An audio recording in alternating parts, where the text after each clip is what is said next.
Welcome.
Your Royal Highness, my lords, ladies and gentlemen, I have the privilege and the pleasure to welcome you all to the National Association of Retired Police Officers for England and Wales Centenary Celebration.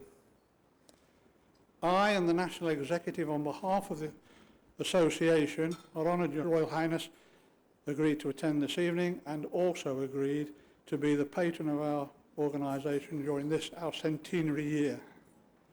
I'm just taking this opportunity to thank every single person and organisation that over the year and years have assisted NARPO in looking after their members. That's the only bit of a advert I've got. Our hope is that everyone in the room has an enjoyable evening, that you hopefully meet new people and make new friends. We hope that you all enjoy the evening. Thank you.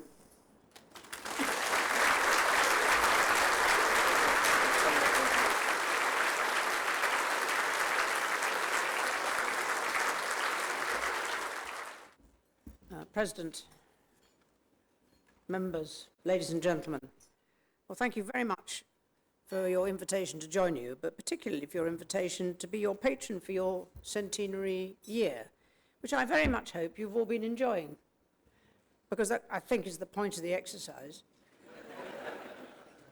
As well, of course, as reminding yourselves of where you came from, how it started, and how much of a difference it's made over 100 years to so many of those retired police officers in between times.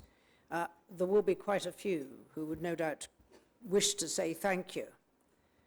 It is genuinely 100 years ago, and in July 1919, there were already, which is quite an achievement, to get 500 retired police officers to meet in 1919 at the Strand in London. That must have taken some organisation. And they came from all over the country. They came from Middlesbrough, Nottingham, Gloucester, Lancashire, Blackpool, Bristol, Hastings, Halifax, Liverpool, as well as London. And your newly elected chairman, one R. Hannah, opened the inaugural meeting with a speech which made the point that we are called together this evening with a view to putting our house in order, to discuss and decide upon the best means to secure the success and stability of our association. I hope he would be pleased that you seem to have done just that. You're both successful and you have real sustainability because you are very much a functioning organisation. Those who put up their hands, I think, on a voluntary basis, to be your first national secretary and first president probably really didn't know what they had let themselves in for. They were, of course, they were both former police officers of the Met. But the National Association was formed to represent the views of retired police officers. And one of the first objectives was to seek the revision of police pensions, which at that time, perhaps not altogether surprisingly, were based on pre-war pay scales. I suspect that applied to everybody. But it would have been a real challenge at that particular time to make that kind of impact. Now, over the years, the job has changed. The role that you play has remained very much the same in the sense that of the people you represent and the problems they faced, and the business of actually maintaining the right information and the right knowledge being passed on, particularly about pensions, safeguarding the right of members, and to promote the measures for their welfare. And that applied to the whole family, to all those involved. And it was a real issue to be able to provide the welfare for all of the family, as well as the retired police officers themselves. I don't think any of that would have been truly possible without the contributions made by your volunteer local branch members. And that is still very much the case.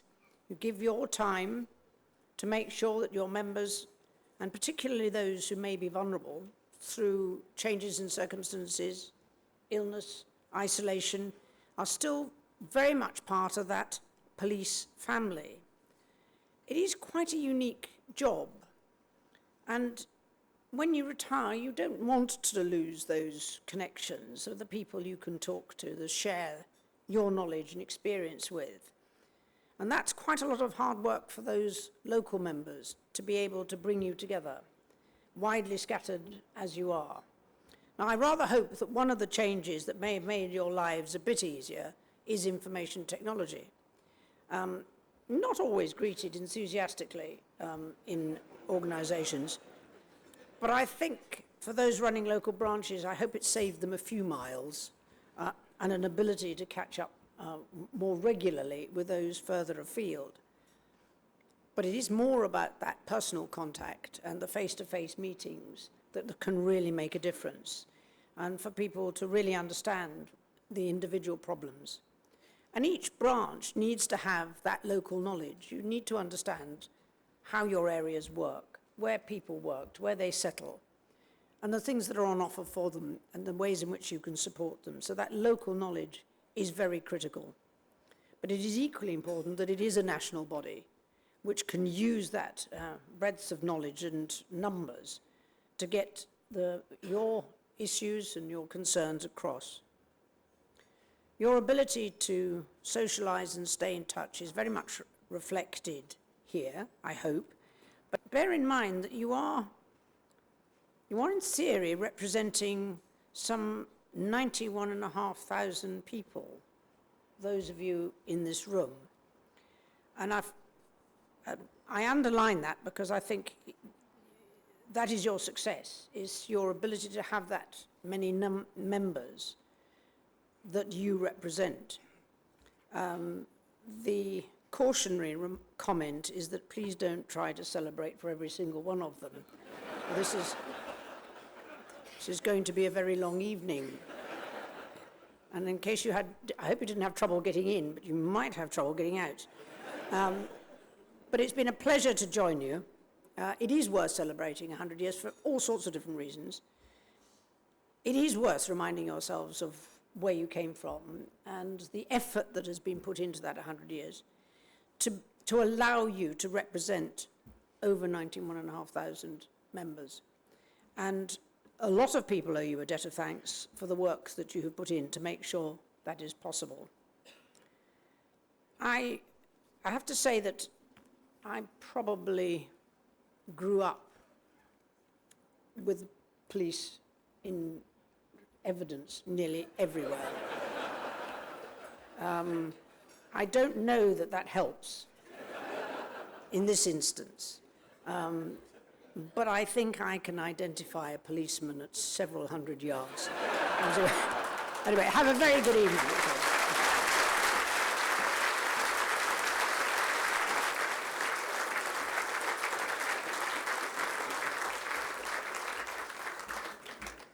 A moment of reflectiveness and thankfulness according to our own individual beliefs.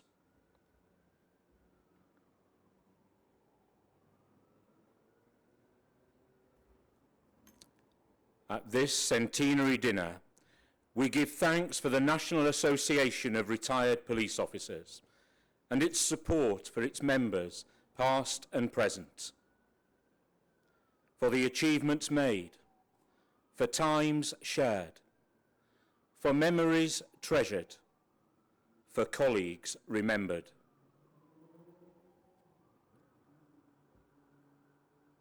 May we remain faithful to our motto, eis viri qui servierunt, to be of service to those who served.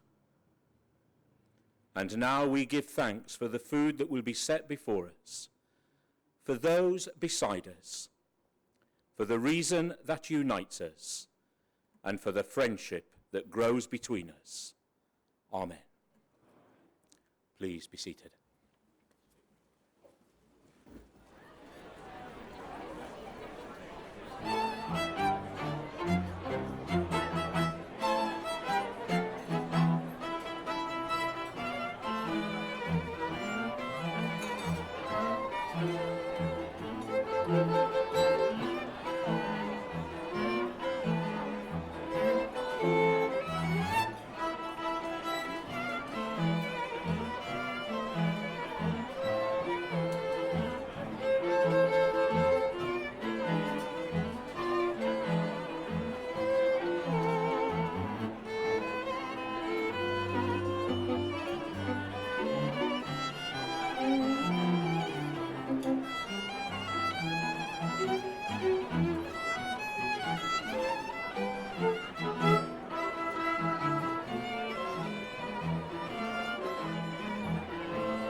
The Queen.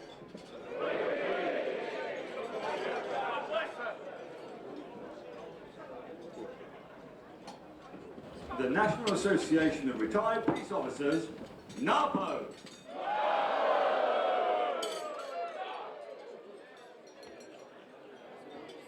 Thank you, ladies and gentlemen.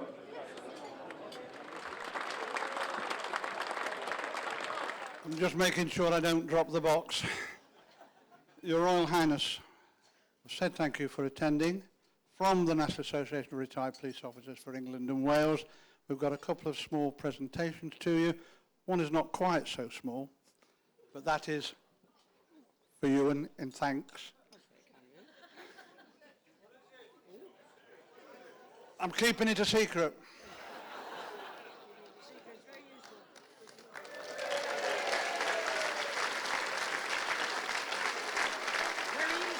Yes? Oh. How many of you carried spare flowers around? This is very useful.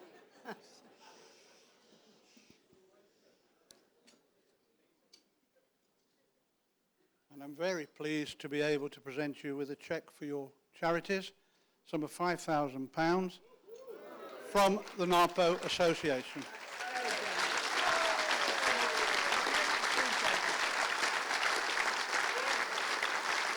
That's the final thank you. I'm sitting down.